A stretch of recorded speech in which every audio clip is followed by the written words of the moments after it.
Star talk ਵਿੱਚ ਤੁਹਾਡਾ ਸਵਾਗਤ ਹੈ ਜੀ। ਮੈਂ ਸਿਮਰਤ ਗਰੇਵਾਲ, ਮੇਰੇ ਵੱਲੋਂ ਆਪ ਸਭ ਨੂੰ ਸਤਿ ਸ੍ਰੀ ਅਕਾਲ। ਇੱਕ ਵਾਰ ਫੇਰ ਤੁਹਾਡੇ ਲਈ ਨਵਾਂ ਐਪੀਸੋਡ ਲੈ ਕੇ ਹਾਜ਼ਰ ਹੋਏ ਹਾਂ ਸਟਾਰ ਟਾਕ ਦਾ। ਜਿਵੇਂ ਕਿ ਤੁਹਾਨੂੰ ਪਤਾ ਹੀ ਹੈ, ਅਸੀਂ ਸਟਾਰ ਟਾਕ ਦੇ ਵਿੱਚ ਵੱਖ-ਵੱਖ ਜਿਹੜੇ ਕਰੰਟ ਇਸ਼ੂਜ਼ ਹੁੰਦੇ ਨੇ ਉਹਨਾਂ ਬਾਰੇ ਗੱਲਬਾਤ ਕਰਦੇ ਹਾਂ। ਅੱਜ ਤੁਹਾਡੇ ਨਾਲ ਕੁਝ ਜਿਹੜੇ ਕਰੰਟ ਮਸਲੇ ਨੇ ਉਹਨਾਂ ਬਾਰੇ ਗੱਲਬਾਤ ਕਰਾਂਗੇ। ਸਭ ਤੋਂ ਪਹਿਲਾਂ ਤਾਂ ਕਿਉਂਕਿ ਵੈਕਸੀਨ ਲਗਾਤਾਰ ਕੈਨੇਡਾ ਵਿੱਚ ਲੱਗ ਰਹੀ ਹੈ, ਸੋ ਜਿਨ੍ਹਾਂ ਨੂੰ ਮਿਕਸਡ ਵੈਕਸੀਨ ਲਾਈ ਗਈ ਹੈ, ਜਾਂ ਜਿਵੇਂ ਕਿ ਕਿਸੇ ਨੂੰ ਇੱਕ ਫਾਈਜ਼ਰ, ਦੂਸਰੀ ਦੀ ਮੋਡਰਨਾ ਜਾਂ ਐਸਟਰਾਜ਼ੈਨੇਕਾ, ਉਹਦਾ ਹੁਣ ਮਸਲਾ ਖੜਾ ਹੋ ਗਿਆ ਵੱਖ-ਵੱਖ ਮੁਲਕਾਂ ਦੇ ਵਿੱਚ। ਖਾਸ ਕਰਕੇ ਜੇ ਅਮਰੀਕਾ ਦੀ ਗੱਲ ਕਰੀਏ ਤਾਂ ਜਿਹੜੀ ਵੈਕਸੀਨ ਉੱਥੇ ਅਪਰੂਵ ਨਹੀਂ ਗਈ ਅਤੇ ਕੈਨੇਡਾ ਵਿੱਚ ਕਿਸੇ ਨੇ ਉਹਦੀ 2 ਡੋਜ਼ਿਸ ਲਈਆਂ ਨੇ ਤਾਂ ਉਹਨੂੰ ਉਹ ਅਪਰੂਵ ਨਹੀਂ ਮੰਨਦੇ, ਮਤਲਬ ਉਹ ਸਮਝਦੇ ਨੇ ਵੀ ਇਹਨੂੰ ਕੋਈ ਵੈਕਸੀਨ ਨਹੀਂ ਲੱਗੀ। ਸੋ ਸਰਕਾਰ ਲਈ ਇਹ ਵੀ ਵੱਡਾ ਮਸਲਾ ਖੜਾ ਹੋ ਗਿਆ, ਕੈਨੇਡੀਅਨ ਸਰਕਾਰ ਲਈ। ਅਤੇ ਇਹਦੇ ਸੰਬੰਧ ਵਿੱਚ ਜਿਹੜੀ ਅੰਟਾਰੀਓ ਦੀ ਸਰਕਾਰ ਹੈ ਉਹਨੇ ਜਿਹੜੀ ਫੈਡਰਲ ਸਰਕਾਰ ਹੈ ਉਹਦੇ ਤੱਕ ਪਹੁੰਚ ਕੀਤੀ ਹੈ ਵੀ ਇਹਦਾ ਕੋਈ ਨਾ ਕੋਈ ਹੱਲ ਕੱਢਿਆ ਜਾਵੇ, ਨਹੀਂ ਤਾਂ ਲੋਕਾਂ ਨੂੰ ਬੜੀ ਵੱਡੀ ਪਰੇਸ਼ਾਨੀ ਹੋ ਸਕਦੀ ਹੈ। ਦੂਸਰਾ ਮਸਲਾ ਆਪਣੇ ਆਲੇ ਦੁਆਲੇ ਹੈ ਜੀ ਵੀ ਇੰਪਲੋਇਰ ਅਤੇ ਇੰਪਲੋਈ ਦੇ ਰਿਸ਼ਤੇ ਦੀ, ਉਹਦੇ ਬਾਰੇ ਇੱਕ ਗੱਲਬਾਤ ਕਰਾਂਗੇ। ਸੋ ਇਹਨਾਂ ਮਸਲਿਆਂ 'ਤੇ ਚਰਚਾ ਦੇ ਲਈ ਮੇਰੇ ਨਾਲ ਸਟੂਡੀਓ ਵਿੱਚ ਹਾਜ਼ਰ ਨੇ ਹਰਕੀਰਤ ਜੀ, ਅਤੇ ਉਹਨਾਂ ਦੇ ਨਾਲ ਵਿਚਾਰ ਵਟਾਂਦਰਾ ਕਰਾਂਗੇ ਇਹਨਾਂ ਕੁਝ ਮਸਲਿਆਂ ਦੇ ਉੱਤੇ। ਹਰਕੀਰਤ ਜੀ, ਤੁਹਾਡਾ ਸਵਾਗਤ ਹੈ ਜੀ। ਥੈਂਕ ਯੂ ਸਿਮਰਤ। ਅੱਛਾ ਹਰਕੀਰਤ ਜੀ, ਆਪਾਂ ਇੱਥੋਂ ਸ਼ੁਰੂ ਕਰਦੇ ਹਾਂ ਵੀ ਜਿਹੜਾ ਵੈਕਸੀਨ ਹੈ, ਕਿਉਂਕਿ ਲਗਾਤਾਰ ਕੈਨੇਡਾ ਵਿੱਚ ਵੈਕਸੀਨ ਲੱਗ ਰਹੀ ਹੈ। ਸੋ ਜਦੋਂ ਵੈਕਸੀਨ ਦੀ ਸ਼ਾਰਟੇਜ ਆਈ ਸੀ, ਸੋ ਸਰਕਾਰ ਨੇ ਕਿਹਾ ਸੀਗਾ ਵੀ ਜਿਹੜੀ ਜਿਹੜੀ ਵੈਕਸੀਨ ਦਿੱਤੀ ਜਾ ਸਕਦੀ ਆ, ਜੇ ਕਿਸੇ ਨੂੰ ਪਹਿਲੀ ਫਾਈਜ਼ਰ ਦੀ ਡੋਜ਼ ਲੱਗੀ ਸੀ ਤਾਂ ਉਹਨੂੰ ਮੋਡਰਨਾ ਦੀ ਦੂਸਰੀ ਡੋਜ਼ ਦਿੱਤੀ ਗਈ। ਸੋ ਇਹ ਲਗਾਤਾਰ ਜਿਹੜੀਆਂ ਚੱਲਦਾ ਰਿਹਾ ਸਿਲਸਿਲਾ। ਪਰ ਹੁਣ ਜਿਹੜਾ ਕਿਉਂਕਿ ਜਦੋਂ ਕੋਈ ਚੀਜ਼ ਬਾਅਦ ਦੇ ਵਿੱਚ ਉਹਦਾ ਕੋਈ ਨਿਕਲਦਾ ਹੱਲ ਮਸਲਾ ਹੁੰਦਾ ਤਾਂ ਉਸ ਤੋਂ ਬਾਅਦ ਹੀ ਫਿਰ ਉਹਦੇ ਬਾਰੇ ਸੋਚਣਾ ਸ਼ੁਰੂ ਹੁੰਦਾ। ਸੋ ਇਹਦੇ ਬਾਰੇ ਬੜੀ ਟੋਕਰਿਆਂ ਵਿੱਚ ਗੱਲ ਇਹ ਸੀ ਕਿ ਪਹਿਲਾਂ ਤਾਂ ਜਦ ਸਭ ਨੂੰ ਫਾਈਜ਼ਰ ਜਾਂ ਇੱਕ ਕਿਸੇ ਵੀ ਤਰ੍ਹਾਂ ਦਾ ਜਿਹੜਾ ਵੈਕਸੀਨ ਉਹ ਲੱਗਿਆ ਕਿਸੇ ਵੀ ਕੰਪਨੀ ਦਾ, ਸਪੋਜ਼ ਆਪਾਂ ਗੱਲ ਕਰੀਏ ਫਾਈਜ਼ਰ ਦਾ, ਹਾਂਜੀ, ਜਦ ਇਹਨਾਂ ਕੋਲ ਨਹੀਂ ਸੀ ਤਦ ਇਹ ਕਹਿਣ ਲੱਗੇ ਨਹੀਂ ਜੀ ਹੁਣ ਤੁਸੀਂ ਵੀ ਮਤਲਬ ਹੋਰ ਕੋਈ ਅਲਟਰਨੇਟਿਵ ਜਿਹੜਾ ਵੀ ਅਵੇਲੇਬਲ ਹੈ ਉਹ ਲਵਾ ਸਕਦੇ ਹੋ। ਸੋ ਫਿਰ ਕਾਫੀ ਲੋਕਾਂ ਨੇ ਕੀ ਕਿਹਾ ਕਿ ਮੋਡਰਨਾ ਜਿਹੜਾ ਹੈ ਵੈਕਸੀਨ ਉਸ ਕੰਪਨੀ ਦਾ ਉਹ ਲਗਵਾਇਆ। ਦੈਨ ਰਿਪੋਰਟਸ ਆਈਆਂ ਕਿ ਇਹ ਬਹੁਤ ਵਧੀਆ ਗੱਲ ਨਹੀਂ ਹੈਗੀ ਹੈ ਕਿ ਤੁਸੀਂ ਜੇ ਮੈਨੂੰ ਮਿਕਸ ਮੈਚ ਕਰਦੇ ਹੋ, then it is a problem. ਫਿਰ ਥੋੜ੍ਹੇ ਦਿਨ ਬਾਅਦ ਇੱਕ UK ਤੋਂ ਰਿਪੋਰਟ ਮੈਂ ਦੇਖੇਗੀ ਕਿ ਨਹੀਂ, ਇਹ ਬਹੁਤ ਵਧੀਆ ਗੱਲ ਹੈ ਕਿ ਇਹ ਤਾਂ ਵੈਰੀ ਇਫੈਕਟਿਵ ਹੈ ਇਸ ਚੀਜ਼ ਦੀ। ਸੋ ਪਹਿਲਾਂ ਤਾਂ ਇਹ ਚੀਜ਼ ਡਿਸਾਈਡ ਕਰਨਾ ਕਿ ਕਿਹੜੀ ਚੀਜ਼ ਵਧੀਆ ਹੈ ਕਿ ਕਿਹੜੀ ਚੀਜ਼ ਨਹੀਂ ਵਧੀਆ ਹੈ, ਜਾਂ ਉਹਦੇ ਪ੍ਰੋਪਰ ਟਰਾਇਲ ਦਾ ਟਾਈਮ ਹੀ ਨਹੀਂ ਇਹਨਾਂ ਕੋਲ ਹੈ ਸੀ। ਤਦ ਹੀ ਅਲੱਗ-ਅਲੱਗ ਰਿਪੋਰਟਸ ਆ ਰਹੀਆਂ ਸੀ। ਜਿੱਥੋਂ ਜੇ UK ਦੀ ਰਿਪੋਰਟ ਇਹ ਕਹਿ ਰਹੀ ਸੀ ਕਿ ਬਹੁਤ ਵਧੀਆ, ਤਾਂ ਉਹ ਕਹਿ ਰਹੇ ਇੱਕ ਫਿਰ ਆਪਾਂ ਕੈਨੇਡਾ ਆਪਾਂ ਵਿੱਚ ਕਹਿ ਰਹੇ ਸੀ ਨਹੀਂ ਬਹੁਤ ਵਧੀਆ ਗੱਲ ਹੈਗੀ ਹੈ। ਜੇ ਉਹ ਕਹਿ ਰਹੇ ਸੀ ਨਹੀਂ ਇਹ ਮਿਕਸ ਮੈਚ ਨਹੀਂ ਕਰਨਾ ਚਾਹੀਦਾ, ਫਿਰ ਉਹ ਕਹਿ ਰਹੇ ਸੀ ਨਹੀਂ, ਕਿਉਂਕਿ WHO ਨੇ ਵੀ ਇਹਦੇ ਤੇ ਕਿਹਾ ਸੀਗਾ ਵੀ ਜਿਹੜਾ ਮਿਕਸ ਮੈਚ ਆ ਉਹ ਕੋਈ ਬੜਾ ਵਧੀਆ ਅਲਟਰਨੇਟਿਵ ਨਹੀਂਗਾ। ਬਿਲਕੁਲ ਸਹੀ ਗੱਲ। ਔਰ ਦੂਸਰੀ ਗੱਲ ਜਿਹੜੀ ਤੁਸੀਂ ਗੱਲ ਕਰ ਰਹੇ ਹੋ ਕਿ ਉਹ ਉਹਨਾਂ ਨੂੰ ਟਰੈਵਲ ਕਰਨ 'ਚ ਮੁਸ਼ਕਿਲ ਆ ਰਹੀ ਹੈ, ਉਹ ਇਸ ਕਰਕੇ ਹੈ ਬਿਕੋਜ਼ ਜਿਹੜੀ ਉਹਨਾਂ ਨੇ ਅਪਰੂਵ ਹੀ ਨਹੀਂ ਕੀਤੀ ਹੈ, ਜਿਵੇਂ ਐਸਟਰਾਜ਼ੈਨੇਕਾ ਉਹਨੇ ਅਪਰੂਵ ਹੀ ਨਹੀਂ ਕੀਤੀ ਸੀ। ਅਮਰੀਕਾ 'ਚ ਅਪਰੂਵ ਰਹੇਗੀ। ਹਾਂਜੀ, ਅਮਰੀਕਾ ਵਿੱਚ ਉਹ ਪਹਿਲਾਂ ਅਪਰੂਵ ਨਹੀਂ ਸੀ, ਕੈਨੇਡਾ ਵਿੱਚ ਵੀ ਸ਼ਾਇਦ ਨਹੀਂ ਹੋਈ ਹੈਗੀ ਕਿ ਬਾਹਰੋਂ ਕੋਈ ਬੰਦਾ ਜੇ ਲਗਵਾ ਕੇ ਆਵੇ।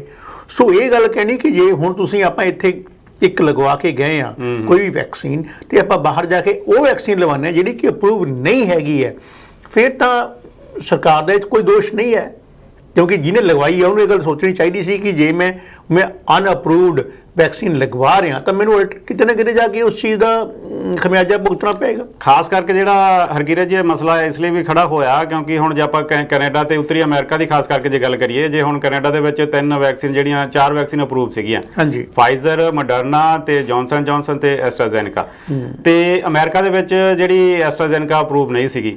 ਹੁਣ ਜੇ ਆਪਣੇ ਕੈਨੇਡੀਅਨ ਨੇ ਕਿਸੇ ਨੇ ਅਮਰੀਕਾ ਜਾਣਾ, ਜਾਂ ਜਿਹੜੇ ਕੁਝ ਡੈਸਟੀਨੇਸ਼ਨ ਕੰਟਰੀਜ਼ ਨੇ ਜਿੱਥੇ ਜਾ ਕੇ ਲੋਕ ਵੈਕੇਸ਼ਨ ਲਈ ਜਾਂਦੇ ਨੇ, ਉਹਨਾਂ ਦੇ ਵਿੱਚ ਵੀ ਬਹੁਤ ਸਾਰੇ ਕੰਟਰੀਜ਼ ਨੇ ਜਿੱਥੇ ਕੋਈ ਸਰਟਨ ਜਿਹੜੀ ਵੈਕਸੀਨ ਹੈ ਅਪਰੂਵ ਨਹੀਂ ਗੀ। ਹੁਣ ਮਸਲਾ ਇਹ ਖੜਾ ਹੋ ਰਿਹਾ ਵੀ ਜੇ ਕਿਸੇ ਨੇ 2 ਡੋਸਿਸ ਲਈਆਂ ਨੇ ਵੱਖ-ਵੱਖ ਵੈਕਸੀਨ ਦੀਆਂ, ਜੇ ਇੱਕ ਅਪਰੂਵ ਨਹੀਂ ਗੀ ਉਸ ਕੰਟਰੀ ਦੇ ਵਿੱਚ, ਤਾਂ ਉਸ ਬੰਦੇ ਲਈ ਪ੍ਰੋਬਲਮ ਹੈ। ਸੋ ਸਰਕਾਰ ਦਾ ਇਹ ਕੰਸਰਨ ਹੋ ਗਿਆ, ਖਾਸ ਕਰਕੇ ਅੰਟਾਰੀਓ ਸਰਕਾਰ ਨੇ ਵੀ ਹੁਣ ਫੈਡਰਲ ਸਰਕਾਰ ਤੱਕ ਪਹੁੰਚ ਕੀਤੀ ਹੈ ਵੀ ਇਹਦਾ ਕੋਈ ਨਾ ਕੋਈ ਹੱਲ ਕੱਢਿਆ ਜਾਵੇ। ਦੇਖੋ, ਗੱਲ ਇਹ ਕਿ ਪਹਿਲੀ ਗੱਲ ਤਾਂ ਇਹ ਸੀ ਕਿ ਜਦ ਵੀ ਆਪਾਂ ਕੋਈ ਵੀ ਐਜ਼ ਅ ਕੈਨੇਡੀਅਨ, ਜੇ ਸਾਨੂੰ ਸਾਡੇ ਇੱਕ ਇੰਨੀ ਨੌਲੇਜ ਅਵੇਅਰਨੈਸ ਹੋਣੀ ਚਾਹੀਦੀ ਹੈ ਕਿ ਸਾਡੀ ਸਰਕਾਰ ਜਿਹੜੀ ਹੈ ਉਹ ਕਿਹੜੇ ਵੈਕਸੀਨਸ ਅਪਰੂਵਡ ਹੈ ਨੇ। ਜੇ ਉਹੀ ਅਸੀਂ ਵੈਕਸੀਨ ਕਿਤੇ ਵੀ ਜਾ ਕੇ ਲਗਵਾਈਏ ਜਿਹੜਾ ਆਲਰੇਡੀ ਕੈਨੇਡੀਅਨ ਸਰਕਾਰ ਨੇ ਅਪਰੂਵ ਕੀਤਾ, ਤਾਂ ਕਿ ਤੁਹਾਨੂੰ ਆਉਣ ਜਾਣ ਵਿੱਚ ਕਿਤੇ ਕੋਈ ਪ੍ਰੋਬਲਮ ਨਾ ਆਵੇ। ਜੇ ਅਸੀਂ ਉਸ ਚੀਜ਼ ਨੂੰ ਅਣਦੇਖਾ ਕਰਦੇ ਹਾਂ ਤਾਂ ਕਿਤੇ ਨਾ ਕਿਤੇ ਸਾਡੀ ਵੀ ਉਹਨੂੰ ਕਹਿੰਦੇ ਆ ਵੀ ਅਣਗਹਿਲੀ ਹੈ, ਕੇਅਰਲੈਸਨੈਸ ਹੁੰਦੀ ਹੈ ਕਿ ਅਸੀਂ ਉਸ ਚੀਜ਼ ਨੂੰ ਦੇਖਿਆ ਨਹੀਂ ਹੈ। ਠੀਕ ਹੈ, ਤੇ ਪ੍ਰੋਬਲਮਸ ਆਉਣੀਆਂ ਹੈਗੀਆਂ ਨੇ। ਬਾਕੀ ਕਿਸੇ ਹੋਰ ਕੰਟਰੀ ਵਾਸਤੇ ਜਿਵੇਂ USA ਤੁਸੀਂ ਗੱਲ ਕਰ ਰਹੇ ਹੋ ਕਿ ਉੱਥੇ ਐਸਟਰਾਜੈਨਿਕ ਨਹੀਂ ਅਪਰੂਵ ਹੈਗੀ ਹੈ, ਉਹ ਤਾਂ ਇੱਕ ਬੜੀ ਪਰਸਨਲਾਈਜ਼ਡ ਚੀਜ਼ ਹੈਗੀ ਹੈ ਕਿ ਉਹ ਹਰ ਕੰਟਰੀ ਦਾ ਆਪਣਾ ਅਲੱਗ ਇੱਕ ਮਸਲਾ ਹੋ ਸਕਦਾ। ਤੁਸੀਂ ਹੁਣ ਸਰਕਾਰਾਂ ਦੀ ਗੱਲ ਕੀਤੀ ਹੈ, ਹੁਣ ਸਰਕਾਰ ਨੇ ਪਹਿਲਾਂ ਇੱਥੇ ਕਿਹਾ ਸੀ ਫਾਈਜ਼ਰ ਸਾਡੇ ਕੋਲ ਵੱਡੀ ਮਾਤਰਾ ਦੇ ਵਿੱਚ ਹੈ, ਦੋਨੇ ਡੋਸਿਸ ਫਾਈਜ਼ਰ ਦੀਆਂ ਲੱਗਣਗੀਆਂ, ਫਿਰ ਉਸ ਤੋਂ ਬਾਅਦ ਮੋਡਰਨਾ ਕਿਹਾ ਵੀ ਹੁਣ ਤਾਂ ਦੂਜੀ ਡੋਜ਼ ਮੋਡਰਨਾ ਦੀ ਲੱਗਣੀ ਹੈ। ਐਂਡ ਆਫ ਦੀ ਡੇ ਜਾ ਕੇ ਖਮਿਆਜਾ ਆਮ ਲੋਕਾਂ ਨੂੰ ਭੁਗਤਣਾ ਪੈਂਦਾ। ਹੁਣ ਜੇ ਸਰਕਾਰ ਨੇ ਕਿਹਾ ਵੀ ਨਹੀਂ ਜੀ ਸਾਡੇ ਕੋਲ ਫਾਈਜ਼ਰ ਹੈ ਹੀ ਨਹੀਂ, ਤੁਹਾਨੂੰ ਮੋਡਰਨਾ ਹੀ ਲਵਾਉਣੀ ਪੈਣੀ ਹੈ, ਸੋ ਲੋਕਾਂ ਨੇ ਮਜਬੂਰੀ ਦੇ ਵਿੱਚ ਮੋਡਰਨਾ ਜਾਂ ਐਸਟਰਾਜ਼ੈਨੇਕਾ ਦੀ ਦੂਸਰੀ ਡੋਜ਼ ਲਈ, ਜਾਂ ਪਹਿਲੀ ਡੋਜ਼ ਲਈ, ਜਾਂ ਦੂਸਰੀ ਫਾਈਜ਼ਰ ਦੀ ਲਈ। ਸੋ ਲੋਕਾਂ ਦੇ ਕੋਲ ਕੋਈ ਆਪਸ਼ਨ ਨਹੀਂ ਬਚਦੀ ਨਾ।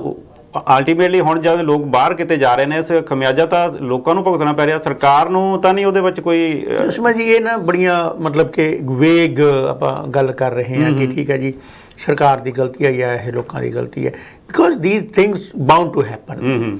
ਕਿਉਂਕਿ ਜਦ ਵੀ ਇਹ ਚੀਜ਼ਾਂ ਹੋ ਰਹੀਆਂ ਨੇ, ਇੰਨੀਆਂ ਫਾਸਟ ਇਹ ਚੀਜ਼ ਹੋ ਰਹੀਆਂ ਨੇ, ਇੰਨੀਆਂ ਜੋ ਚੇਂਜਸ ਨੇ, ਉਹ ਜਿਹੜੀ ਤਬਦੀਲੀ ਹੈ ਨਾ, ਉਹ ਪਹਿਲਾਂ ਜਿਹੜੀ ਸਾਲਾਂ 'ਚ ਆਇਆ ਕਰਦੀ ਸੀ, ਉਹ ਮਹੀਨਿਆਂ ਵਿੱਚ ਹੋ ਰਹੀ ਹੈ ਇਸ ਚੀਜ਼ ਨੂੰ। ਖਾਸ ਕਰ ਕੋਵਿਡ ਦੇ ਵਿੱਚ ਹੁਣ ਲੋਕ ਡੈਸਪਰੇਟ ਨੇ, ਸਰਕਾਰਾਂ ਵੀ ਡੈਸਪਰੇਟ ਨੇ, ਕਿਵੇਂ ਨਾ ਕਿਵੇਂ ਇਕਨੋਮੀ ਉਹਨਾਂ ਨੂੰ ਸਾਂਭਣੀ ਹੈ, ਆਪਣੇ ਕੰਟਰੀ ਦਾ ਜਿਹੜੇ ਲੋਕਾਂ ਨੂੰ ਆਫਟਰ ਆਲ ਜਿਹੜਾ ਬਿਜ਼ਨੈਸਸ ਨੇ ਹਰ ਚੀਜ਼ ਨੂੰ ਉਹਨਾਂ ਨੂੰ ਕਿਵੇਂ ਨਾ ਕਿਵੇਂ ਉਹ ਦੁਬਾਰਾ ਲਾਈਨ ਤੇ ਲੀਕ ਤੇ ਲੈ ਕੇ ਆਉਣਾ ਚਾਹੁੰਦੇ ਨੇ। ਸੋ ਇਸ ਕਰਕੇ ਉਹ ਕੋਈ ਵੀ ਉਸਦੀ ਕੀਮਤ ਮਤਲਬ ਕਿ ਕਿਸੇ ਵੀ ਕੀਮਤ ਤੇ ਉਹ ਸ਼ੁਰੂ ਕਰਨਾ ਚਾਹੁੰਦੇ ਆ। ਸੋ ਉਹਦੀ ਵਜ੍ਹਾ ਨਾਲ ਇਹ ਚੀਜ਼ਾਂ ਇਹ ਹੋਣਗੀਆਂ, ਇਹ ਚੀਜ਼ਾਂ ਵਿੱਚ ਇਹ ਕਿਤੇ ਨਾ ਕਿਤੇ ਇਸ ਚੀਜ਼ ਦੇ ਵਿੱਚ ਥੋੜਾ ਬਹੁਤ ਕਿਤੇ ਨਾ ਕਿਤੇ ਚੀਜ਼ ਨੂੰ ਪ੍ਰੋਬਲਮ ਆਏਗੀ।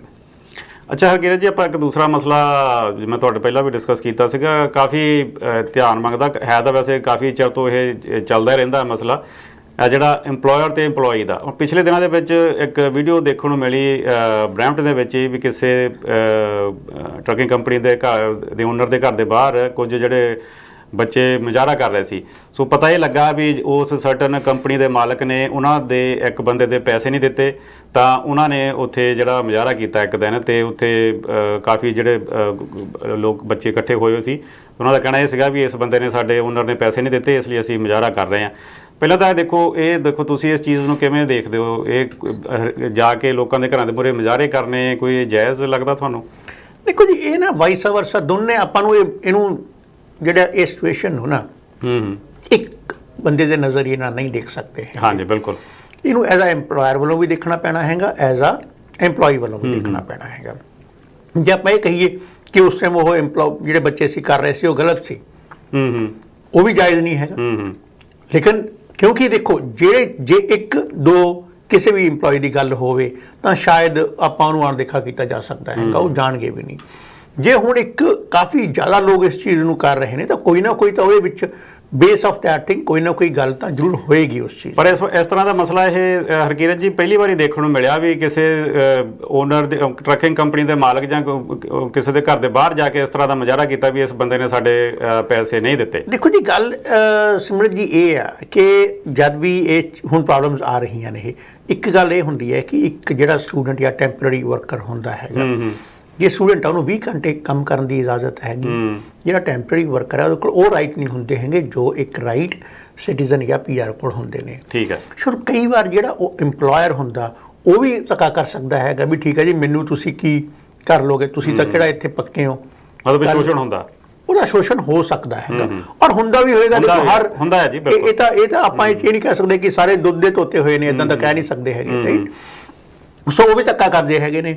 ਔਰ ਕਈ ਵਾਰ ਕੀ ਹੁੰਦਾ ਕਿ ਜਿਹੜੇ ਯੰਗਸਟਰਸ ਨੇ ਉਹ ਵੀ ਆਪਣਾ ਇੰਪਲੋਈ ਦਾ ਜਿਹੜਾ ਫਰਜ਼ ਹੁੰਦਾ, ਹੁਣ ਕਿਸੇ ਨਾਲ ਕਮਿਟਮੈਂਟ ਕੀਤੀ ਹੈਗੀ ਹੈ ਵੀ ਮੈਂ ਤੁਹਾਡੇ ਨਾਲ ਆਹ ਕੰਮ ਕਰਾਂਗਾ, ਇੰਨਾ ਟਾਈਮ ਕੰਮ ਕਰਾਂਗਾ, ਆਪਾਂ ਇਹ ਨਹੀਂ ਕਹਦੇ ਕਿ ਯੂ ਆਰ ਬਾਉਂਡ ਟੂ, ਲੇਕਿਨ ਇੱਕ ਐਥਿਕਸ ਜਿਹੜੇ ਹੈ ਨੇ, ਇੱਕ ਜਿਹੜੇ ਤੁਹਾਡੀ ਇੱਕ ਕਿਸੇ ਦੇ ਪ੍ਰਤੀ ਕਮਿਟਮੈਂਟ ਹੈ ਉਹਨੂੰ ਤੁਹਾਡਾ ਪੂਰਾ ਕਰਨਾ ਤੁਹਾਡਾ ਜ਼ਰੂਰ ਫਰਜ਼ ਬਣਦਾ ਹੈ।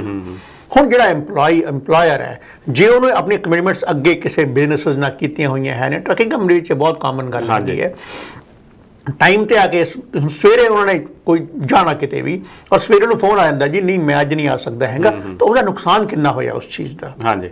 ਸੋ ਉਹ ਵੀ ਗੱਲ ਦੇਖਣ ਵਾਲੀ ਹੈ। ਸੋ ਇਸ ਚੀਜ਼ ਨੂੰ ਜੇ ਆਪਾਂ ਇਹ ਗੱਲ ਕਰੀਏ ਕਿ ਠੀਕ ਹੈ ਜੀ ਉਹਨਾਂ ਨੇ ਉਹ ਮੁਜ਼ਾਹਰਾ ਕਰਕੇ ਗਲਤ ਕੀਤੀ ਹੈਗੀ ਹੈ, ਸੋ ਜਦ ਇਸ ਚੀਜ਼ ਦੀ ਖੋਜਬੀਨ ਕੀਤੀ ਜਾਏਗੀ ਆਪਾਂ ਨੂੰ ਇਹ ਐਗਜ਼ੈਕਟਲੀ ਪਤਾ ਲੱਗੇਗਾ ਕਿ ਜਿਹੜਾ ਕਿਤੇ ਨਾ ਕਿਤੋਂ ਜਿਹੜਾ ਜੋ ਜਾਤੀ ਕੀਤੀ ਗਈ ਹੈ ਦੋਨਾਂ ਪਰਖ ਤੋਂ ਹੋਏਗੀ। ਦੇਖੋ ਹਾਂ ਹਰਕੀਰਤ ਜੀ ਗੱਲ ਉਹੀ ਹੈ ਨਾ, ਦੇਖੋ ਇਹ ਦੋਨੇ ਪਾਸਿਆਂ, ਜਿਵੇਂ ਤੁਸੀਂ ਕਿਹਾ ਵੀ EMPLOYE ਦੀ ਵੀ ਜਿਹੜੀ ਜ਼ਿੰਮੇਵਾਰੀ ਬਣਦੀ ਹੈ ਵੀ ਜੇ ਕਿਸੇ ਦੇ ਨਾਲ ਕੋਈ ਕਮਿਟਮੈਂਟ ਕੀਤੀ ਹੈ ਤਾਂ ਉਹਨੂੰ ਪੂਰਾ ਕੀਤਾ ਜਾਵੇ, ਤੇ EMPLOYER ਵੱਲੋਂ ਵੀ ਲਗਾਤਾਰ ਇਹ ਵੀ ਜਿਹੜੀਆਂ ਖਬਰਾਂ ਆਪਾਂ ਨੂੰ ਦੇਖਣ ਨੂੰ ਮਿਲਦੀਆਂ, ਖਾਸ ਕਰਕੇ ਜਿਹੜੀ ਟਰੱਕਿੰਗ ਦੇ ਨਾਲ ਰਿਲੇਟਡ ਨੇ, ਵੀ ਲੋਕ ਜਿਹੜੇ ਪੈਸੇ ਮਾਰਦੇ ਨੇ EMPLOYE ਦੇ ਮਹੀਨੇ ਦੇ ਜਾਂ 2 ਮਹੀਨੇ ਦੇ ਪੈਸੇ ਉਹਨਾਂ ਨੂੰ ਦਿੰਦੇ ਨਹੀਂਗੇ, ਤੇ ਮੁੜ ਕੇ ਇਹ ਵੀ ਹੁੰਦਾ ਵੀ ਕਿਉਂਕਿ ਇੱਥੇ ਕਾਨੂੰਨ ਵੀ ਨੇ, ਲੇਬਰ ਕੋਡ ਬਣੀ ਹੋਈ ਆ, ਜਿਹੜਾ EMPLOYE ਆ ਉਹ ਲੇਬਰ ਕੋਡ ਕੋਲ ਜਾ ਸਕਦਾ, ਪਰ ਕਿਉਂਕਿ ਪ੍ਰੋਸੈਸ ਕਹਿੰਦੇ ਬੜਾ ਕਾਫੀ ਲੰਬਾ ਹੋ ਜਾਂਦਾ, ਫਿਰ ਉਸ ਦੇ ਵਿੱਚ ਵੀ ਕਈ ਵਾਰ ਲੋਕ ਪੈਣਾ ਨਹੀਂ ਚਾਹੁੰਦੇ।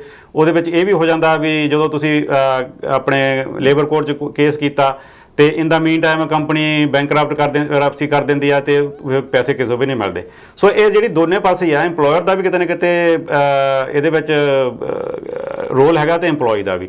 ਹਾਂਜੀ ਬਿਲਕੁਲ, ਇਸ ਕਰਕੇ ਪਰ ਇਹ ਵੀ ਜਦ ਕੋਈ ਵੀ ਚੀਜ਼, ਕੋਈ ਵੀ ਜਿਹੜੀ ਸਿਚੁਏਸ਼ਨ ਹੈ ਨਾ, ਉਹ ਆਊਟ ਆਫ ਕੰਟਰੋਲ ਹੋ ਜਾਂਦੀ ਹੈ, ਉਹ ਸਿਰ ਤੋਂ ਪਾਣੀ ਨਿਕਲ ਜਾਂਦਾ, ਫਿਰ ਹੀ ਸ਼ਾਇਦ ਉਹ ਇਹੋ ਜਿਹੇ ਸਟੈਪ ਲਏ ਜਾਂਦੇ ਹੈਗੇ।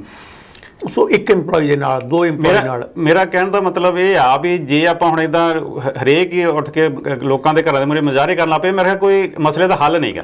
ਪਰ ਇਹ ਸਮਝ ਜੀ, ਇਹ ਤਾਂ ਇੱਕ ਵਨਸ ਇਨ ਮਤਲਬ ਆਪਾਂ ਕਹਿੰਦੇ ਕਦੇ ਕੋਈ ਇਹੋ ਜਿਹਾ ਵਾਕਿਆ ਹੁੰਦਾ ਹੈਗਾ, ਆਪਾਂ ਰੈਗੂਲਰ ਦੇਖਣ ਨੂੰ ਨਹੀਂ ਮਿਲ ਰਹੇ ਹੈਗੇ, ਕਿਉਂਕਿ ਕੋਈ ਵੀ ਜਿਹੜਾ ਹੈ ਉਹ ਕੋਈ ਵੀ ਭਾਵੇਂ EMPLOYER ਹੈ ਭਾਵੇਂ EMPLOYE ਹੈ, ਉਹ ਇਸ ਹੱਦ ਤੱਕ ਜਾਏਗਾ ਜਦੋਂ ਵਾਕਈ ਉਸ ਸਿਚੁਏਸ਼ਨ ਨੂੰ ਥ੍ਰੈਟਨਡ ਹੋ ਜਾਏਗਾ ਕਿ ਮੈਨੂੰ ਹੁਣ ਹੋਰ ਕੋਈ ਮੇਰੇ ਕੋਲ ਰਸਤਾ ਨਹੀਂ ਹੈਗਾ, ਕੋਈ ਆਪਸ਼ਨ ਹੀ ਨਹੀਂ ਬਚਦਾ ਹੈਗਾ, ਤਦ ਹੀ ਉਹ ਇਹੋ ਜਿਹੀ ਚੀਜ਼ਾਂ ਨੂੰ ਲੋਕ ਅਪਣਾਉਂਦੇ ਨੇ। ਅੱਛਾ ਹਰਕੀਰਤ ਜੀ, ਆਪਾਂ ਇੱਕ ਛੋਟੀ ਜਿਹੀ ਬ੍ਰੇਕ ਲੈ ਲਈ, ਉਸ ਤੋਂ ਬਾਅਦ ਫਿਰ ਆਪਾਂ ਅੱਗੇ ਗੱਲਬਾਤ ਜਾਰੀ ਰੱਖਦੇ ਹਾਂ। ਇੱਕ ਛੋਟੀ ਜਿਹੀ ਬ੍ਰੇਕ, ਤੁਸੀਂ ਦੇਖਦੇ ਰਹੋ ਸਟਾਰ ਟਾਕ। ਬ੍ਰੇਕ ਤੋਂ ਬਾਅਦ ਇੱਕ ਵਾਰ ਫਿਰ ਤੁਹਾਡਾ ਸਵਾਗਤ ਹੈ ਜੀ। ਮੈਂ ਸਿਮਰਤ ਗਰੇਵਾਲ ਤੇ ਮੇਰੇ ਨਾਲ ਸਟੂਡੀਓ ਵਿੱਚ ਹਾਜ਼ਰ ਨੇ ਹਰਕੀਰਤ ਜੀ।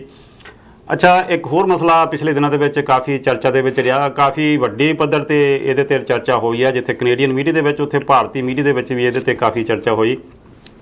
ਜਿਹੜਾ ਮਸਲਾ ਸੀਗਾ ਬੇਅੰਤ ਕੌਰ ਦਾ, ਜਿਹਦੇ ਵਿੱਚ ਕੀ ਇਹ ਕਿਹਾ ਜਾ ਰਿਹਾ ਸੀਗਾ ਬੇਅੰਤ ਕੌਰ ਇੱਥੇ ਆ ਕੇ ਉਹਨੇ ਆਪਣੇ ਜਿਹੜੇ ਸਪਾਊਸ ਨੂੰ ਜਾਂ ਆਪਣੇ ਹਸਬੈਂਡ ਨੂੰ ਸਪਾਂਸਰ ਨਹੀਂ ਕੀਤਾ, ਉਸ ਤੋਂ ਬਾਅਦ ਉਸਨੇ ਖੁਦਕੁਸ਼ੀ ਕਰ ਲਈ। ਸੋ ਇਸ ਮਸਲੇ ਨੇ ਕਾਫੀ ਵੱਡਾ ਰੂਪ ਅਖਤਿਆਰ ਕਰ ਲਿਆ ਸੀ। ਵੱਖ-ਵੱਖ ਲੋਕਾਂ ਨੇ ਇਹਦੇ ਤੇ ਐਨਾਲਿਸਿਸ ਕੀਤੇ, ਹਰੇਕ ਦੀ ਆਪੋ ਆਪਣੀ ਰਾਏ ਸੀ। ਕੋਈ ਬੇਅੰਤ ਕੌਰ ਨੂੰ ਗਲਤ ਦੱਸ ਰਿਹਾ ਸੀ, ਕੋਈ ਉਸਦੇ ਹਸਬੈਂਡ ਬਾਰੇ ਕਹਿ ਰਿਹਾ ਸੀਗਾ ਉਸਨੂੰ ਖੁਦਕੁਸ਼ੀ ਨਹੀਂ ਸੀ ਕਰਨੀ ਚਾਹੀਦੀ। ਸੋ ਬਹੁਤ ਸਾਰੀਆਂ ਚੀਜ਼ਾਂ ਇਹਦੇ ਤੇ ਡਿਸਕਸ਼ਨ ਹੋਈ ਹੈ। ਆਪਾਂ ਥੋੜ੍ਹੀ ਜਿਹੀ ਗੱਲਬਾਤ ਹਰਕੀਰਤ ਹੋਣਾ ਨਾਲ ਕਰਾਂਗੇ ਵੀ ਇਹ ਅਸਲ ਦੇ ਵਿੱਚ ਕੀ ਇਹ ਮਸਲਾ ਸੀ, ਕਿ ਇਹ ਸਮਾਜਿਕ ਕੁਰੀਤੀ ਹੈ, ਕੀ ਇਹ ਮਸਲਾ ਹੈ। ਹਰਕੀਰਤ ਜੀ, ਤੁਸੀਂ ਪਹਿਲਾਂ ਤਾਂ ਆਪਣੇ ਕੁਝ ਇਸ ਤੇ ਆਪਣੇ ਵਿਚਾਰ ਦਿਓ। ਪਹਿਲੀ ਗੱਲ ਸਿਮਰਤ ਜੀ, ਇਹ ਗੱਲ ਕਹਿਣਾ ਕਿ ਉਹਨਾਂ ਨੇ ਉਹਨੂੰ ਸਪਾਂਸਰ ਕੀਤਾ ਨਹੀਂ ਹੈ, ਹਾਂਜੀ, ਉਹੀ ਇੱਕ ਗਲਤ ਵਰਡ ਹੈ। ਸਪਾਂਸਰਸ਼ਿਪ ਹੈ ਨਾ ਜਿਹੜੀ ਸਰ, ਉਹ ਸਿਰਫ 2 ਹੀ ਬੰਦੇ ਕਰ ਸਕਦੇ ਨੇ, ਜਾਂ ਕੈਨੇਡੀਅਨ ਸਿਟੀਜ਼ਨ ਹੋਵੇ ਜਾਂ ਕੈਨੇਡੀਅਨ ਪਰਮਾ ਰੈਜ਼ੀਡੈਂਟ ਹੋਵੇ। ਠੀਕ ਹੈ। ਉਹ ਵੀ ਸਿਰਫ ਆਪਣੇ ਸਪਾਊਸ ਨੂੰ ਜਾਂ ਆਪਣੇ ਪੇਰੈਂਟਸ ਨੂੰ ਕਰ ਸਕਦੇ ਨੇ। ਸੋ ਇਹ ਸਪਾਂਸਰ ਕਰਨਾ, ਇਹ ਤਾਂ ਪਹਿਲਾਂ ਹੀ ਪ੍ਰਮੁੱਖ ਤੌਰ ਦੇ ਉੱਪਰ ਸਟਾਰਟਿੰਗ ਤੋਂ ਹੀ ਗਲਤ ਗੱਲ ਹੈ। ਜਦ ਆਪਾਂ ਐਪਲੀਕੇਸ਼ਨ ਲਈ ਕਰਦੇ ਨੇ, ਕੋਈ ਵੀ as a work permit the application ਕਰਦੇ ਨੇ ਜਾਂ ਇੱਥੇ ਆਉਣ ਨੂੰ ਆਪਣੇ ਸਪਾਊਸ ਨਾਲ ਮਿਲਣ ਦੀ ਐਪਲੀਕੇਸ਼ਨ ਕਰਦੇ ਨੇ, ਉਹ ਐਪਲੀਕੈਂਟ ਜਿਹੜਾ ਇੰਡੀਆ ਵਿੱਚ ਬੈਠਾ ਹੁੰਦਾ ਉਹੀ ਐਪਲੀਕੇਸ਼ਨ ਕਰਦਾ ਹੈਗਾ। ਠੀਕ ਹੈ। ਸੋ ਜੇ ਉਹ ਇੱਥੋਂ ਸਿਰਫ ਉਹਨਾਂ ਦੀਆਂ ਕੰਡੀਸ਼ਨਸ ਮੀਟ ਕਰਨੀਆਂ ਹੁੰਦੀਆਂ ਨੇ, ਜਿਹੜਾ ਵੀ ਬੰਦਾ ਇੱਥੇ ਟੈਂਪਰੇਰੀ ਰੈਜ਼ੀਡੈਂਟ ਹੋਲਡਰ ਹੈ, TRV ਹੋਲਡਰ ਹੈ, ਉਹਨੂੰ ਆਪਣੀਆਂ ਕੰਡੀਸ਼ਨਸ ਮੀਟ ਕਰਨੀਆਂ ਹੁੰਦੀਆਂ ਨੇ। ਮੈਂ ਉਸ ਕੰਡੀਸ਼ਨਸ ਦੇ ਡਿਟੇਲ ਵਿੱਚ ਨਹੀਂ ਜਾਵਾਂਗਾ ਕਿ ਕੀ ਹੁੰਦੀਆਂ ਨੇ, ਉਹ ਬਹੁਤ ਥੋੜ੍ਹੀਆਂ ਸਿੰਪਲੀਫਾਈਡ ਨੇ ਕਿ ਤੁਹਾਡਾ ਸਟੇਟਸ ਜਾਣਨਾ ਕਿ ਤੁਸੀਂ ਇੱਥੇ ਐਜ਼ ਆ ਸਟੂਡੈਂਟ ਹੋ ਜਾਂ ਵਰਕ ਪਰਮਿਟ 'ਤੇ ਹੋ। ਉਹਦੇ 2-3 ਚੀਜ਼ਾਂ ਹੁੰਦੀਆਂ ਨੇ ਜਿਹੜੀਆਂ ਇੱਥੋਂ ਉਹਨਾਂ ਨੂੰ ਭੇਜਣੀਆਂ ਹੁੰਦੀਆਂ ਹੈਗੀਆਂ ਨੇ। ਉਹ ਕੋਈ ਸਪਾਂਸਰਸ਼ਿਪ ਦਾ ਕੋਈ ਇੱਦਾਂ ਦੀ ਚੀਜ਼ ਨਹੀਂ ਹੁੰਦੀ ਹੈਗੀ ਹੈ। ਠੀਕ ਹੈ। ਸੋ ਇਹ ਗੱਲ ਕਹਿਣਾ ਕਿ ਉਹਨਾਂ ਨੇ ਸਪਾਂਸਰ ਨਹੀਂ ਕੀਤਾ ਹੈਗਾ, ਇਹ ਬਿਲਕੁਲ ਗਲਤ ਹੈ ਪਹਿਲੀ ਗੱਲ ਤਾਂ। ਦੂਸਰੀ ਗੱਲ ਇਹ ਹੈ ਕਿ ਉਦੋਂ ਵੱਡਾ ਜਿਹੜਾ ਸਭ ਤੋਂ ਵੱਡਾ ਇਹ ਗੱਲ ਹੈ ਕਿ ਖੁਦਕੁਸ਼ੀ ਕਰਨਾ, ਉਹ ਸਭ ਤੋਂ ਵੱਡੀ ਗਲਤ ਗੱਲ ਹੈਗੀ ਹੈ। ਲੇਕਿਨ ਮੈਂ ਇਸ ਚੀਜ਼ ਨੂੰ ਹਮੇਸ਼ਾ ਤੁਹਾਨੂੰ ਸਮਝ ਹੀ ਕਹਿਣਾ ਹੁੰਦਾ ਕਿ ਆਪਾਂ ਕਦੇ ਵੀ ਜਦ ਕੋਈ ਵੀ ਘਟਨਾ ਹੁੰਦੀ ਹੈ ਇਹੋ ਜਿਹੀ ਚੀਜ਼, ਤਾਂ ਆਪਾਂ ਸਿਰਫ ਉਸ ਘਟਨਾ 'ਤੇ ਪਿਨ ਪੁਆਇੰਟ ਨਾ ਕਰੀਏ, ਇਹ ਦੇਖੀ ਕਿ ਉਹ ਘਟਨਾ ਦਾ ਬ੍ਰੌਡ ਜਿਹੜਾ ਹੈ ਐਨਾਲਿਸਿਸ ਕਰਕੇ ਦੇਖੀ ਕਿ ਉਹ ਕਿਉਂ ਹੋਈ, ਉਸ ਤੱਕ ਆਈ ਕੀ ਹੈ। ਦੂਸਰੀ ਗੱਲ ਇਹ ਹੈ ਕਿ ਜਦ ਵੀ ਆਪਾਂ ਮੈਰਿਜ ਕਰਦੇ ਹਾਂ ਕੈਨੇਡੀਅਨ ਇਮੀਗ੍ਰੇਸ਼ਨ ਦੇ ਵਿੱਚ, ਜਦ ਇਹ ਕਹਿ ਦੇਣਾ ਸਭ ਤੋਂ ਵੱਡਾ ਜਿਹੜੇ ਕੇਸਿਸ ਰਿਜੈਕਟ ਹੁੰਦੇ ਨੇ, ਕੋਈ ਵੀ ਚੀਜ਼ ਰਿਜੈਕਟ ਹੁੰਦੀ ਹੈ, ਉਹ ਇਸ ਕਰਕੇ ਦੇਖਿਆ ਜਾਂਦਾ ਹੈ ਜਾਂ ਆਫਿਸਰ ਸਭ ਤੋਂ ਪਹਿਲੀ ਗੱਲ ਇਹ ਦੇਖਣ ਦੀ ਹੁੰਦੀ ਹੈ, ਭਾਵੇਂ ਤੁਹਾਡੀ ਮੈਰਿਜ ਹੈ ਉਹ ਸਾਰੇ ਡਾਕੂਮੈਂਟੇਸ਼ਨ ਹੈਗੇ ਨੇ, ਸਾਰਾ ਕੁਝ ਹੈ, ਤੁਹਾਡੀ ਮੈਰਿਜ ਕਰਾਉਣ ਦੀ ਇੰਟੈਂਸ਼ਨ ਕੀ ਹੈ। ਜੇ ਉਹ ਮੈਰਿਜ ਤੁਹਾਡੀ ਸਿਰਫ ਇਮੀਗ੍ਰੇਸ਼ਨ ਜਾਂ ਕੈਨੇਡਾ ਆਉਣ ਵਾਸਤੇ ਹੈ ਤਾਂ ਉਹ ਮੈਰਿਜ ਦਾ ਜਿਹੜੀ ਉਹ ਕਹਿ ਕੇ ਇਸ ਨੂੰ ਰਿਜੈਕਟ ਕੀਤਾ ਕਰ ਸਕਦਾ ਹੈ ਆਫੀਸਰ ਕਿ ਮੈਨੂੰ ਲੱਗਦਾ ਕਿ ਤੁਹਾਡੀ ਜਿਹੜੀ ਇੰਟੈਂਸ਼ਨ ਉਹ ਸਿਰਫ ਵਿਆਹ ਕਰਾਉਣ ਦੀ ਇੰਟੈਂਸ਼ਨ ਹੈ, ਉਹ ਸਿਰਫ ਕੈਨੇਡਾ ਜਾਣ ਵਾਸਤੇ ਹੈ। ਕਿਉਂਕਿ ਇਹਦੇ ਵਿੱਚ ਇਹ ਗੱਲ ਵੀ ਸਾਹਮਣੇ ਆਈ ਸੀਗੀ ਹਰਕੀਰਤ ਜੀ ਵੀ ਦੋਨਾਂ ਧਿਰਾਂ ਦੇ ਵਿੱਚ ਕੋਈ ਇਸ ਤਰ੍ਹਾਂ ਦੀ ਕਮਿਟਮੈਂਟ ਹੋਈ ਸੀਗੀ ਵੀ ਅਸੀਂ ਕੁੜੀ ਨੂੰ ਬਾਹਰ ਭੇਜਾਂਗੇ, ਪੈਸੇ ਅਸੀਂ ਲਾਵਾਂਗੇ ਤਾਂ ਇਹਨੇ ਜਾ ਕੇ ਮੁੰਡੇ ਨੂੰ ਸਪਾਂਸਰ ਕਰਨਾ। ਸਮਝੀ ਇਹ ਗੱਲਾਂ ਅਖਬਾਰਾਂ ਦੇ ਵਿੱਚ ਤੁਹਾਨੂੰ ਪੜ੍ਹਨ ਨੂੰ ਮਿਲਦੀਆਂ ਨੇ, ਐਡਸ ਪੜ੍ਹਨ ਵਿੱਚ ਮਿਲਦੀਆਂ ਨੇ ਕਿ ਜੀ ਨਹੀਂ ਸਾਡੇ ਤੁਸੀਂ ਸਾਨੂੰ ਕੁੜੀ ਚਾਹੀਦੀ ਜਿਹਨੇ ਆਈਲੈਟਸ ਕੀਤਾ ਹੋਵੇ ਉਹ ਜਾ ਕੇ ਸਾਡੇ ਮੁੰਡੇ ਨੂੰ ਬੁਲਾ ਲੇਗੀ। ਹੁਣ ਇਹ ਪਹਿਲੇ ਦਿਨ ਤੋਂ ਪਹਿਲੇ ਜਦ ਪਹਿਲੀ ਗੱਲ ਹੁੰਦੀ ਹੈ ਉਸ ਤੋਂ ਹੀ ਇਹਦੀ ਜਿਹੜੀ ਇੰਟੈਂਸ਼ਨ ਹੁੰਦੀ ਹੈ ਉਹ ਤਾਂ ਇਮੀਗ੍ਰੇਸ਼ਨ ਹੁੰਦੀ ਹੈਗੀ। ਹਾਂਜੀ ਬਿਲਕੁਲ। ਸੋ ਅਸੀਂ ਉਸੇ ਦਿਨ ਉਸੇ ਟਾਈਮ ਜਦੋਂ ਗੱਲ ਸ਼ੁਰੂ ਕਰਦੇ ਹਾਂ ਅਸੀਂ ਇਮੀਗ੍ਰੇਸ਼ਨ ਦੇ ਨੋਰਮਸ ਨੂੰ ਅਸੀਂ ਤਾਂ ਜਿਉਣਾ ਦਿੰਦੇ ਉਸ ਚੀਜ਼ ਦੀਆਂ। ਸੋ ਇਹ ਗੱਲ ਕਹਿਣਾ ਵੀ ਇਹ ਮਸਲਾ ਮੇਰੇ ਹਿਸਾਬ ਨਾਲ ਇਹ ਸਮਾਜਿਕ ਮਸਲਾ ਹੈ ਕਿ ਜੇ ਤੁਸੀਂ ਇੱਥੇ ਆਉਣਾ ਹੈ ਤਾਂ ਤੁਸੀਂ ਕਿਸੇ ਨੂੰ ਵਿਆਹ ਕਰਾ ਕੇ ਇੱਥੇ ਆਉਣਾ ਚਾਹੁੰਦੇ ਹੈਗੇ ਹੋ ਤਾਂ ਤੁਹਾਡਾ ਤਾਂ ਇੱਕ ਇੰਟੈਂਸ਼ਨ ਹੈ ਜਿਹੜੀ ਉਹ ਇੱਥੇ ਪਹੁੰਚਣ ਦੀ ਹੈ, ਵਿਆਹ ਦੀ ਇੰਟੈਂਸ਼ਨ ਤਾਂ ਹੈ ਹੀ ਨਹੀਂ। ਬਿਲਕੁਲ। ਸੋ ਇਹ ਗੱਲ ਨੂੰ ਇਹਨੂੰ ਬਹੁਤ ਡਿਫਰੈਂਟ ਤਰੀਕੇ ਨਾਲ ਆਪਾਂ ਨੂੰ ਵਿਚਾਰਨਾ ਪੈਣਾ ਹੈਗਾ, ਬਹੁਤ ਡਿਫਰੈਂਟ ਤਰੀਕੇ ਨਾਲ ਸਰਕਾਰ ਨੂੰ ਵੀ ਦੇਖਣਾ ਪੈਣਾ ਹੈਗਾ ਕਿ ਇਹਦਾ ਕੀ ਹੱਲ ਹੋ ਸਕਦਾ ਹੈਗਾ ਜਾਂ ਇਹ ਜਿਹੜੇ ਸਾਰੇ ਕੇਸਿਸ ਹੈ ਨੇ ਕਿ ਆਉਣ ਵਾਲੇ ਟਾਈਮ ਵਾਸਤੇ ਆਉਣ ਵਾਲੇ ਟਾਈਮ ਜਿਹੜੇ ਵੀ ਦੁਆਰਾ ਇਹ ਲੋਕ ਕੇਸਿਸ ਫਾਈਲ ਕਰਨਗੇ। ਇੱਥੇ ਮੈਂ ਹਰਕੀਰਤ ਜੀ ਤੁਹਾਡੇ ਨਾਲ ਹੋਰ ਗੱਲ ਵਿੱਚ ਐਡ ਕਰਨੀ ਚਾਹੁੰਦਾ ਕਿਉਂਕਿ ਜਿਹੜਾ ਇਸ ਤਰ੍ਹਾਂ ਦੇ ਕਾਨੂੰਨਾਂ ਦੇ ਧੱਜੀਆਂ ਇਹ ਹੋਣੀ ਨਹੀਂ, ਅੱਜ ਤੋਂ 40-50 ਸਾਲ ਪਹਿਲਾਂ ਤੋਂ ਲੋਕ ਇਸ ਤਰ੍ਹਾਂ ਕਰਦੇ ਰਹੇ ਨੇ। ਹਾਂ ਇਹਦੇ ਰੂਪ ਜਿਹੜੇ ਵੱਖੋ-ਵੱਖ ਬਦਲਦੇ ਰਹੇ ਨੇ। ਪਿਛਲੇ ਸਮੇਂ ਦੇ ਵਿੱਚ ਜਦੋਂ ਇੱਥੇ ਕੰਜ਼ਰਵੇਟਿਵ ਸਰਕਾਰ ਸੀ ਉਦੋਂ ਵੀ ਇਸ ਤਰ੍ਹਾਂ ਦੇ ਮਸਲੇ ਸਾਹਮਣੇ ਆਏ ਸੀਗੇ ਵੀ ਜਦੋਂ ਇੱਕ ਸਪਾਊਸ ਇੱਥੇ ਆ ਜਾਂਦਾ ਸੀਗਾ ਤੇ ਮੁੜ ਕੇ ਉਹ ਆਪਣੇ ਦੂਸਰੇ ਸਪਾਊਸ ਨੂੰ ਸਪਾਂਸਰ ਨਹੀਂ ਸੀ ਕਰਦਾ ਜਾਂ ਦੂਸਰਾ ਸਪਾਊਸ ਇੱਥੇ ਸੀ ਜਦੋਂ ਦੂਸਰਾ ਸਪਾਊਸ ਏਅਰਪੋਰਟ 'ਤੇ ਉਤਰਦਾ ਸੀ ਤਾਂ ਉਹ ਉੱਥੋਂ ਹੀ ਗਾਇਬ ਹੋ ਜਾਂਦਾ ਸੀ। ਸੋ ਉਸ 'ਤੇ ਵੀ ਕਾਫੀ ਜਦੋਂ ਉਹ ਹੱਲਾ ਹੋਇਆ ਸੀਗਾ ਤਾਂ ਉਸ ਟਾਈਮ ਦੀ ਜਿਹੜੀ ਕੰਜ਼ਰਵੇਟਿਵ ਸਰਕਾਰ ਨਹੀਂ ਸਰਕਾਰ ਸੀ ਉਹਨਾਂ ਨੇ ਇਹਦੇ ਵਿੱਚ ਇੱਕ ਕਾਨੂੰਨ ਤਬਦੀਲੀ ਲਿਆਂਦੀ ਸੀਗੀ। ਪਰ ਜਦੋਂ ਲਿਬਰਲ ਸਰਕਾਰ ਵਾਪਸ ਆਈ ਉਹਨਾਂ ਨੇ ਉਹ ਤਬਦੀਲੀ ਫਿਰ ਦੁਬਾਰਾ ਉਸ ਨੂੰ ਨੋਰਮਲ ਕਰਤਾ, ਉਸ ਨੂੰ ਹਟਾ ਦਿੱਤਾ। ਸੋ ਮੇਰੇ ਖਿਆਲ ਸਰਕਾਰ ਨੂੰ ਵੀ ਇਸ 'ਤੇ ਕੁਝ ਸਖਤ ਕਦਮ ਚੁੱਕਣੇ ਚਾਹੀਦੇ ਨੇ।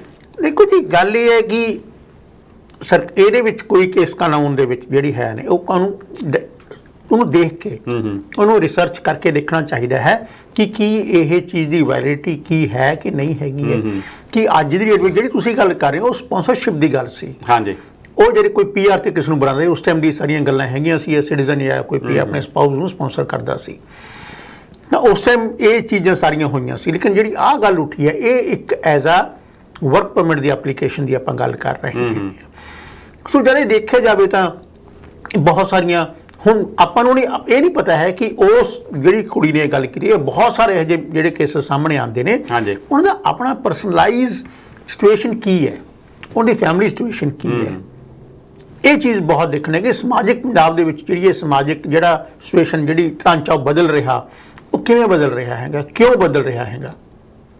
ਸੋ ਤੁਸੀਂ ਆਪਣੇ ਤੁਹਾਡੇ ਕੀ ਵਿਚਾਰ ਨੇ ਜਿਵੇਂ ਜਿਸ ਤਰ੍ਹਾਂ ਇਸ ਮਸਲੇ ਨੂੰ ਸਾਰੇ ਨੂੰ ਉਭਾਰਿਆ ਗਿਆ, ਖਾਸ ਕਰਕੇ ਬੇਅੰਤ ਕੌਰ ਨੂੰ ਇਸ ਦੇ ਵਿੱਚ ਇੱਕ ਤਰ੍ਹਾਂ ਦਾ ਵਿਲਨ ਸ਼ੋਅ ਕਰ ਦਿੱਤਾ ਵੀ ਹਾਂ ਇਹਨੇ ਹੀ ਦੂਸਰੇ ਜਿਹੜੇ ਧਿਰ ਦੇ ਨਾਲ ਜ਼ਿਆਦਤੀ ਕੀਤੀ ਹੈ।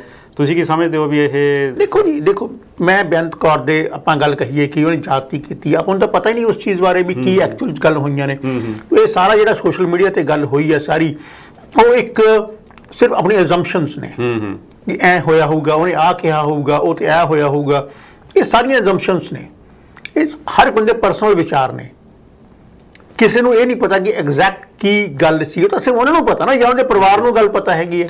ਕਿਉਂਕਿ ਵੱਖ-ਵੱਖ ਮੀਡੀਆ ਦੇ ਵਿੱਚ ਦੋਨਾਂ ਪਾਸਿਆਂ ਦੀਆਂ ਜਿਹੜੇ ਇੰਟਰਵਿਊਜ਼ ਆਈਆਂ ਨੇ, ਬੇਅੰਤ ਕੌਰ ਨੇ ਆਪਣਾ ਪੱਖ ਰੱਖਿਆ, ਮੁੰਡੇ ਵਾਲਿਆਂ ਨੇ ਆਪਣਾ ਪੱਖ ਰੱਖਿਆ। ਸੋ ਦੋਨੇ ਤਰ੍ਹਾਂ ਦੇ ਜਿਹੜੇ ਆਪਣੇ ਪੱਖ ਰੱਖੇ ਪਰ ਅਲਟੀਮੇਟਲੀ ਇਹਦੇ ਵਿੱਚੋਂ ਹੱਲ ਤਾਂ ਕੋਈ ਨਹੀਂ ਨਿਕਲਿਆ ਅਜੇ ਤੱਕ। ਮੈਨੂੰ ਲੱਗਦਾ ਕਿਤੇ ਨਾ ਕਿਤੇ ਸਿਮਰਤ ਜੀ ਇਹ ਨਾ ਡੈਸਪਰੇਸ਼ਨ ਹੈ ਕੈਨੇਡਾ ਆਉਣ ਦੀ, ਇੱਥੇ ਪਹੁੰਚਣ ਦੀ ਜੋ ਡੈਸਪਰੇਸ਼ਨ ਹੈ ਉਹ ਇਸ ਹੱਦ ਤੱਕ ਬੰਦੇ ਨੂੰ ਹੋ ਜਾਂਦੀ ਹੈ ਕਿਉਂਕਿ ਉਹਨਾਂ ਨੂੰ ਇਹ ਨਹੀਂ ਪਤਾ ਹੈ ਕਿ ਜਿਹੜਾ ਬੰਦਾ ਕੈਨੇਡਾ ਵਿੱਚ ਬੈਠਾ ਚਾਹੇ ਉਹ ਸਟੂਡੈਂਟ ਹੈ ਜਾਂ ਹੋਰ ਪਰਮਿਟ ਹੋਲਡਰ ਹੈ ਉਹ ਕਿਸ ਸਿਚੁਏਸ਼ਨ ਚੋਂ ਨਿਕਲ ਰਿਹਾ, ਉਹਨੂੰ ਕੀ ਕੀ ਕਰਨਾ ਪੈ ਰਿਹਾ।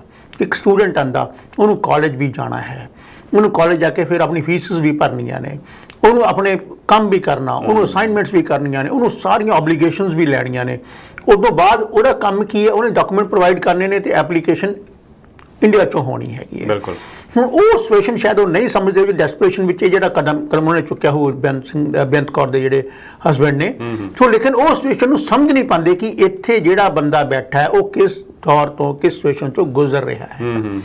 ਉੱਥੇ ਬੈਠ ਕੇ ਹਰ ਚੀਜ਼ ਹਰਾ ਹਰਾ ਨਜ਼ਰ ਆਉਂਦਾ ਹੈਗਾ, ਕਹਿੰਦਾ ਭਾਵੇਂ ਕਿ ਹਰ ਚੀਜ਼ ਉਹਨਾਂ ਨੂੰ ਰੰਗੀਨ ਨਜ਼ਰ ਆਉਂਦੀ ਹੈ ਕਿ ਨਹੀਂ ਜੀ ਉੱਥੇ ਤਾਂ ਸਾਰੇ ਲੋਕ ਹੀ ਬੜਾ ਇੰਜੋਏ ਕਰ ਰਹੇ ਨੇ, ਹਰ ਚੀਜ਼ ਹੋ ਰਹੀ ਹੈ, ਲੇਕਿਨ ਕਿੰਨੀਆਂ ਹਾਰਡਸ਼ਿਪਸ ਤੋਂ ਗੁਜ਼ਰਦੇ ਨੇ ਇੱਥੇ ਸਟੂਡੈਂਟਸ ਆ ਕੇ, ਉਹਨੂੰ ਕੋਈ ਨਹੀਂ ਦਿਖਦਾ ਹੈਗਾ ਇਸ ਗੱਲ ਨੂੰ। ਬਿਲਕੁਲ। तो ਮੈਨੂੰ ਇਹ ਲੱਗਦਾ ਹੈ ਕਿ ਇਹ ਚੀਜ਼ ਸਮਝਣਾ ਬਹੁਤ ਜ਼ਰੂਰੀ ਹੈ ਕਿ ਇੱਥੇ ਕਿਸ ਹਾਲਾਤ ਤੋਂ ਗੁਜ਼ਰ ਰਹੇ ਹਾਂ, ਕਿੰਨੀ ਮਿਹਨਤ ਕਰਨੀ ਪੈ ਰਹੀ ਹੈ, ਕਿੱਦਾਂ ਉਹਨਾਂ ਨੂੰ ਪੜ੍ਹਾਈ ਕਰਨੀ ਪੈ ਰਹੀ ਹੈ, ਉਹ ਚੀਜ਼ ਨੂੰ ਸਮਝਣਾ, ਫਿਰ ਇਹ ਚੀਜ਼ ਦੇਖਣਾ ਸਾਰਾ। ਔਰ ਦੂਜੀ ਗੱਲ, ਸਰਕਾਰ ਨੂੰ ਇਹ ਚੀਜ਼ ਚਾਹੀਦਾ ਹੈ ਕਿ ਕੀ ਇੰਨਾ ਹੀ ਕਾਫੀ ਹੈ, ਕਿ ਇੰਨਾ ਹੀ ਕਾਫੀ ਹੈ ਕਿ ਸਿਰਫ ਅਸੀਂ ਡਾਕੂਮੈਂਟੇਸ਼ਨ ਦੇ ਜਾਣੇ, ਯਾਰ ਸਪਾਂਸਰਸ਼ਿਪ ਨੂੰ ਨਹੀਂ ਸਮਝਾਉਣਾ, ਚੰਗੀ ਤਰ੍ਹਾਂ ਅਵੇਅਰ ਕਰਨਾ ਬਹੁਤ ਇੰਪੋਰਟੈਂਟ ਹੈ। ਮੈਂ ਇਹਦੇ ਤੇ ਇੱਕ ਤੁਹਾਡੇ ਨਾਲ ਹੋਰ ਵੀ ਇਹਦੇ ਤੇ ਗੱਲ ਕਰਦਾ। ਪਿਛਲੇ ਦਿਨਾਂ ਦੇ ਵਿੱਚ ਪ੍ਰਧਾਨ ਮੰਤਰੀ ਜਸਟਿਨ ਟਰੂਡੋ ਬਰੈਂਪਟਨ ਦੇ ਵਿੱਚ ਆਏ ਸੀ, ਉੱਥੋਂ ਉਹਨਾਂ ਨੂੰ ਇਸੇ ਹੀ ਮਸਲੇ ਤੇ ਸਵਾਲ ਪੁੱਛਿਆ ਗਿਆ ਸੀਗਾ ਤੇ ਇਹ ਪੁੱਛਿਆ ਗਿਆ ਸੀਗਾ ਵੀ ਕੀ ਤੁਸੀਂ ਇਸ ਤਰ੍ਹਾਂ ਦੇ ਜਿਹੜੇ ਕਾਨੂੰਨ ਨੇ ਉਹਨਾਂ ਦੇ ਵਿੱਚ ਇਮੀਗ੍ਰੇਸ਼ਨ ਦੇ ਕਾਨੂੰਨ ਉਹਨਾਂ ਵਿੱਚ ਜਿਹੜੀ ਸਖਤੀ ਲਿਆਓਗੇ, ਤੇ ਪ੍ਰਧਾਨ ਮੰਤਰੀ ਦਾ